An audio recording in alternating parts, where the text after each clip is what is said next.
Welcome to our Made for More podcast. You're here for our Let's Talk series. This is where we get in a lot of different people and hear about their journeys and what it's been like for them with mental ill health. We're going to cover topics such as anorexia, depression, self-image, and OCD. Please be advised that in these topics they could be sensitive to some people and could be triggering. If this is you, feel free to skip to the next podcast. We have lots of resources on our support page for you, and we have linked below specific organisations where you can go if you need extra support. Hi, welcome back to the Made for More podcast. I'm Jamie, and we're joined for our second part of this wee series with Adam Stewart.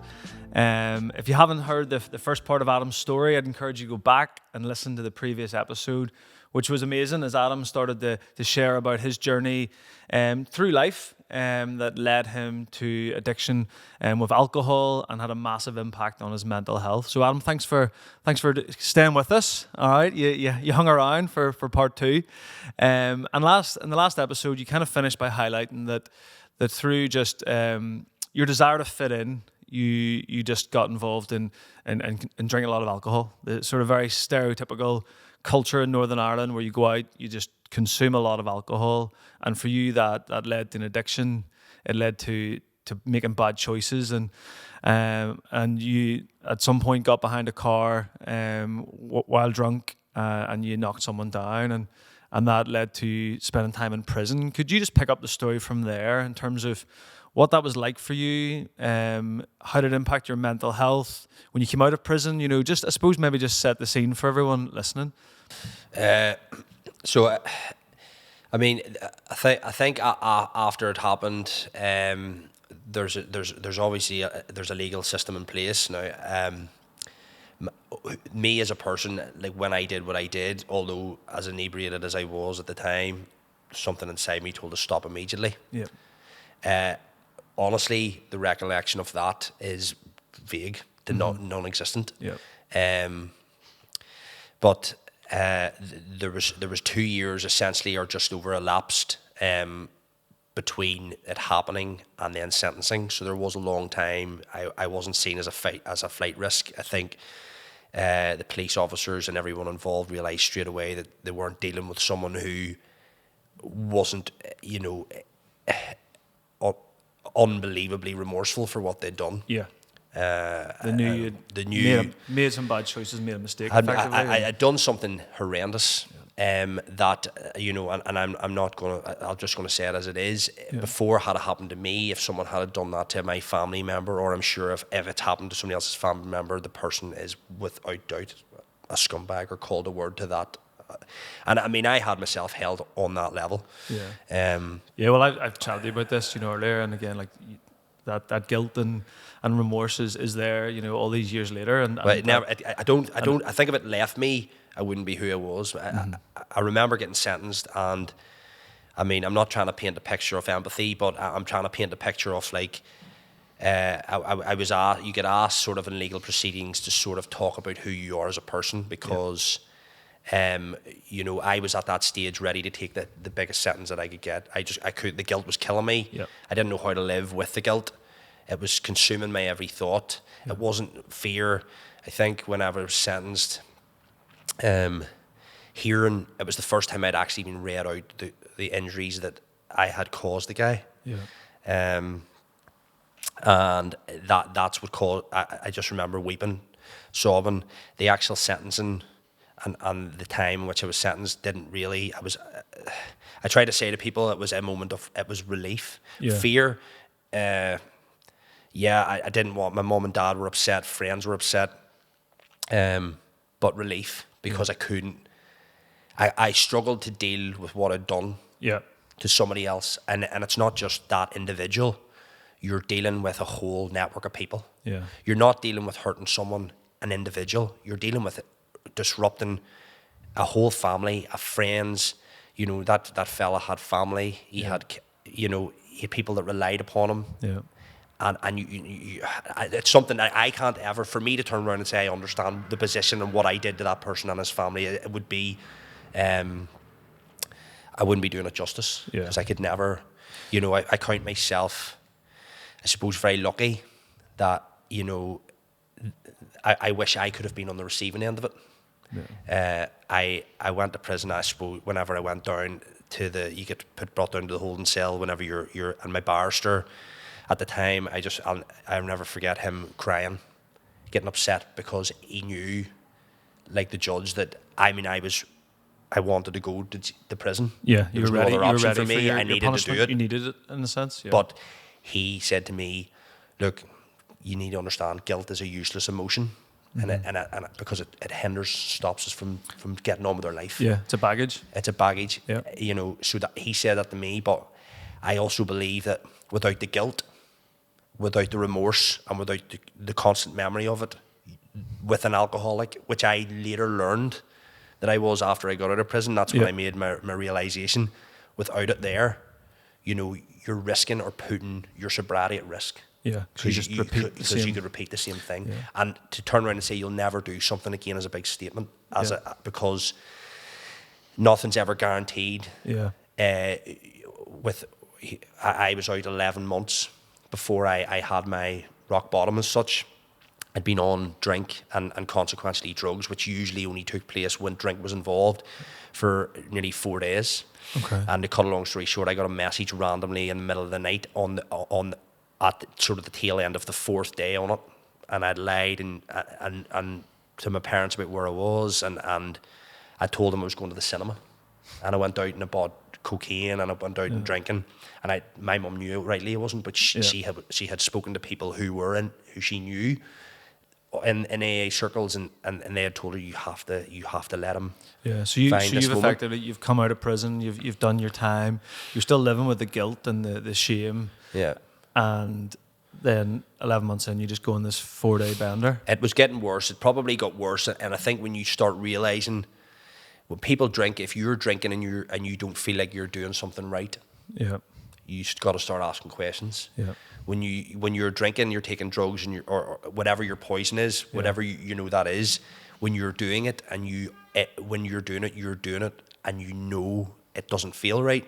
You have to start questioning your morals. You have to start questioning what. But the addiction is that it is an illness that will tell you that you don't have it. Yeah. And that is what I try to tell people. It's the only addiction or the only illness which, when you have one good night, you go home after 10 pints, say, and you get up the next morning and you sort of embrace the hangover to a certain degree, it will tell you, you've this cracked. Yeah. But then the next weekend is a complete and utter 4-dayer. Yeah, so just lies to you. Money. All gone, yeah. Lying for money off people, which is effectively stealing. Yeah. Whatever way you look at it, if you lie and get money off people on false pretenses, you're stealing because they're not aware of why you're doing it. You do things that morally, when you would be sober, you wouldn't even think of doing.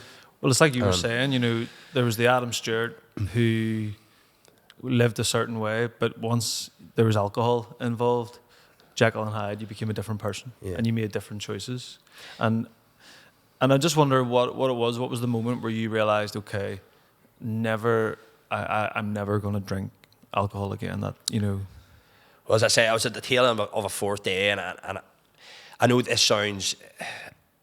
This is obviously a good podcast to get a bit deep. Yeah, absolutely. I struggle to have these conversations with, and this is no disrespect to my friends. They're not designed to understand alcoholism. Yeah. And why would they? And I hope they never have a child or never have someone close to them that they have to, because it's a disease that takes you to weird and wonderful places in your head. Yeah. Resentments out of nothing, fears, worries, uncontrollable anxieties, and it's hard to explain. It's hard to interpret when you're not going through it. But there was something just told me, Adam, you're beat. Yeah.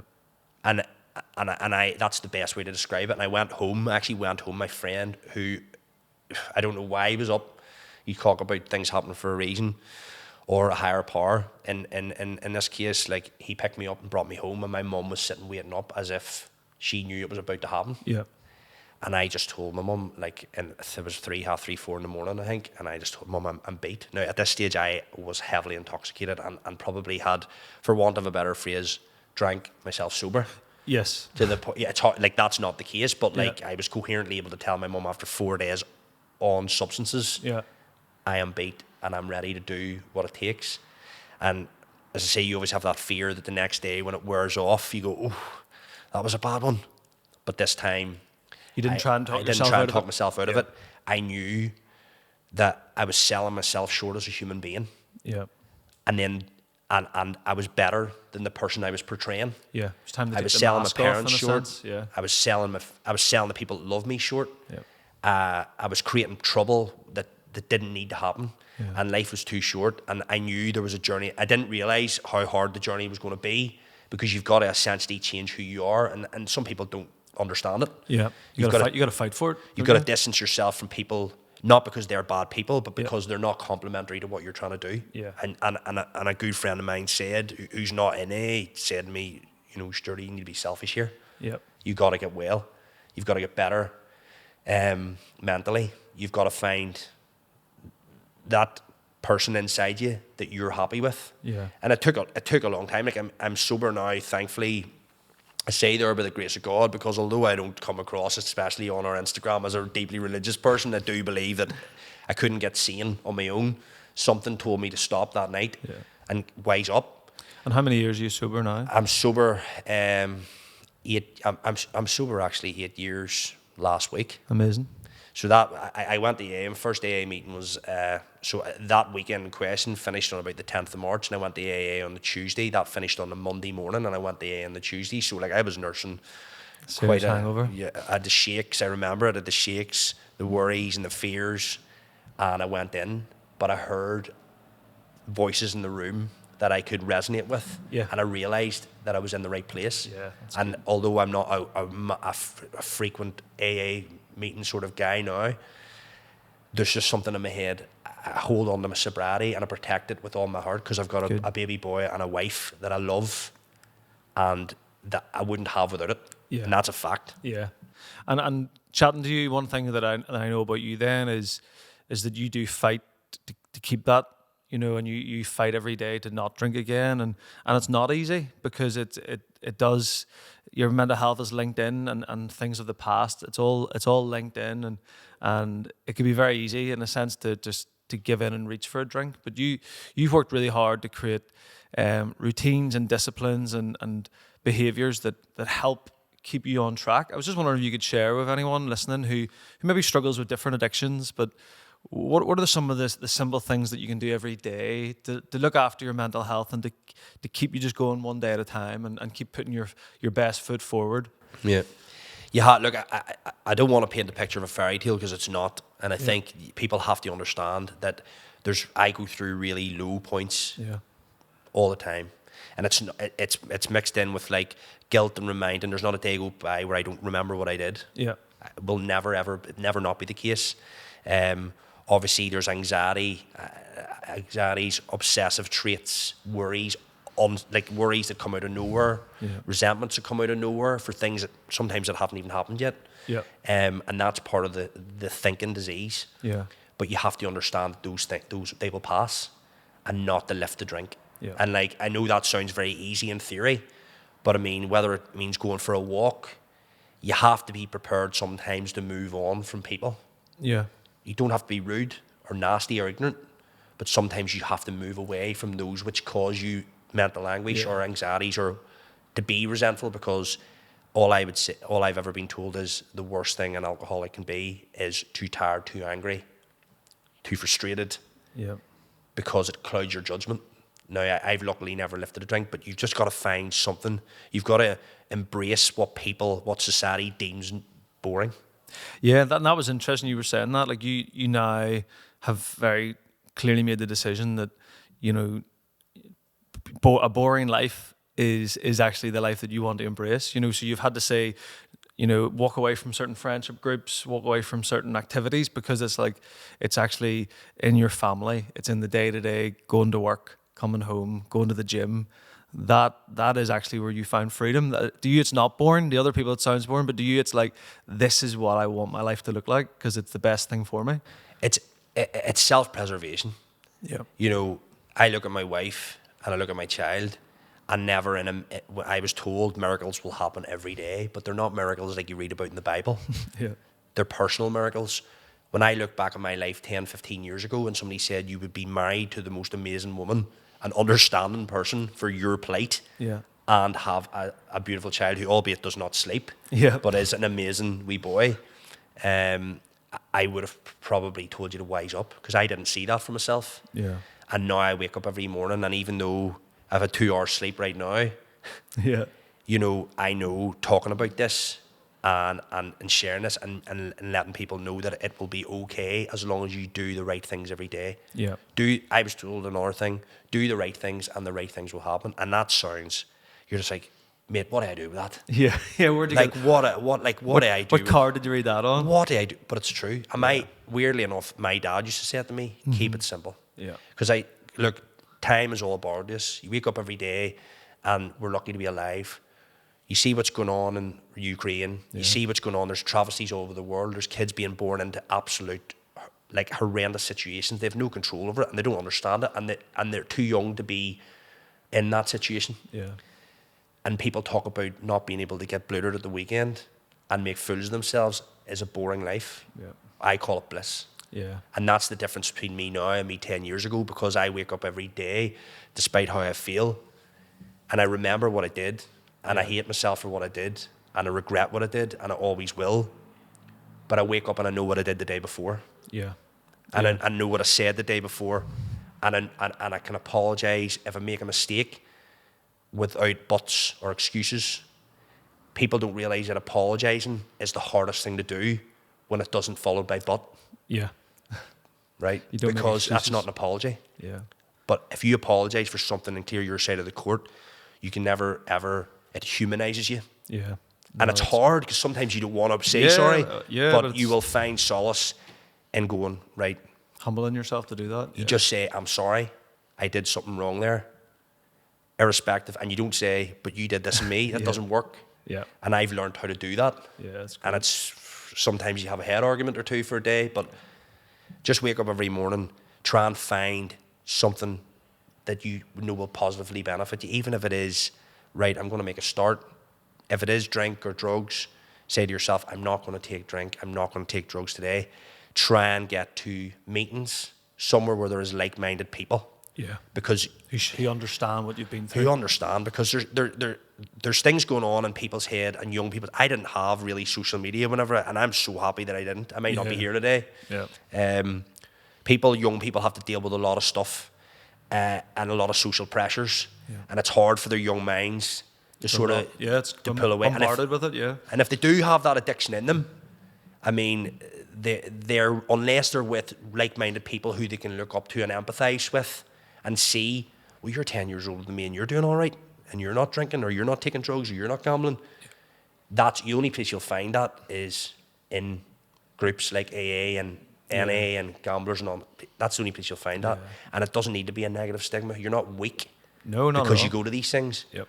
When I look on 10 years down the line from where I was, one thing I know, I'm not as weak. Yeah, absolutely. And it's almost, I always think, same with counselling, we almost need to get into these meetings and into that setup before it gets so bad. We need to almost take that step early because it's prevention. Yeah. And even just chatting to you, I know that like sleep, exercise, good diet, all those things do contribute. And you even mentioned your wife to me earlier on and how, she gets you and she can see when you're struggling and she gives you the space you need and she makes you talk about it. And She lets me talk in the shower to myself. Yeah, and she just not call me a crazy person.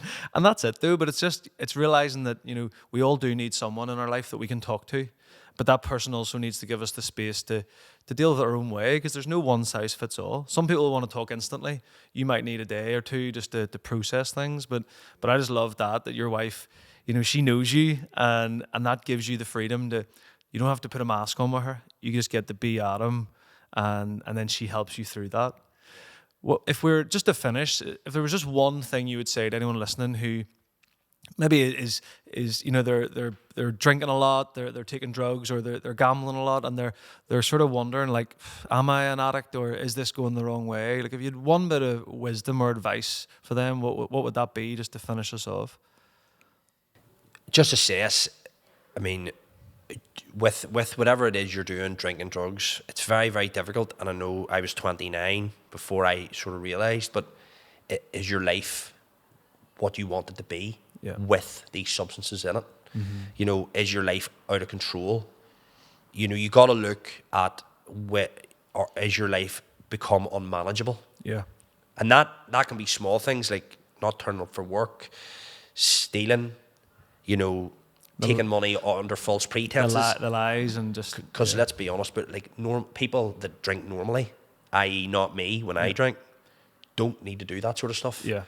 When it becomes not fun, but it becomes about trying to cope with something else. Yeah, Escapism. I'm just urging people just to talk to someone who is like-minded. All you have to do is reach out to anyone. And there's one thing about now with this sort of like, not Me Too, but there is a lot more sort of people talking out about mental health. You will find someone to talk to, and you've got to not listen to that voice that says, "Och, you'll be all right the next time." Yeah, absolutely. If you genuinely feel that you're not doing the right thing when you're going out on nights out, when you're taking drugs, you shouldn't be feeling you're doing the right thing when you're taking drugs or drinking to the point of oblivion anyway. Yeah. But I'm not going to be Buzz Killington here. Yeah. People got to find their own journeys and live their own life. But if you don't feel good inside, if you're not morally and spiritually fulfilled by what you're doing, you've one life. Yeah. And it's a short one. And, you know, you've got to try and find a deeper meaning to what you're doing. Yeah. Everyone is on this earth for a reason. And you've got to realise that not everyone's going to be a professional footballer or famous. Yeah. But there's people making coffees every day silently. There's people making sandwiches every day, and they do the same thing for 40 years, and they're happy. Yeah, absolutely. So there's no, whatever it is, whatever you're looking for, whatever you're searching for, sometimes like it's never in the bottom of a glass. Yeah. It's never underneath a rolled up fiver. And it's certainly not on like the 210 at Aintree. Yeah. If you don't think you should be there, remove yourself from that situation and don't apologize to people. Yeah. You know, be polite, be nice, say, look, I need to remove myself from this situation. It's not you. I just have to do something. I'm dealing with something here, and I want to be a better person. And there's difference between being ignorant and trying to get better. Yeah. Oh, it's brilliant. No, here, we're going to leave it there, but I just want to thank Adam so much for just taking the time to share with us today and be so honest. And if you are struggling with anything that you've heard of, you're struggling with addiction, whether it's drugs, alcohol, gambling, or maybe you're just struggling with your mental health, you're just in a dark place, do not suffer alone, as Adam said. Find someone that you can talk to. Find other people that have been through it that can come alongside you and guide you. And don't suffer in silence. Don't allow your life to continue to spiral and hope that the answer is at the bottom of a bottle, because it's not. So, yeah, thank you for taking the time to join us. Thank you for Adam, and we'll be back next week with a whole new podcast. Thanks for tuning in to our Made for More podcast on our Let's Talk series. We hope you enjoyed today and we hope you got a lot out of it. Please let us know what you think. We love hearing from you. Just a reminder that this is not a medical podcast. So if you're struggling with mental ill health, please contact your GP or use one of our links below for extra support.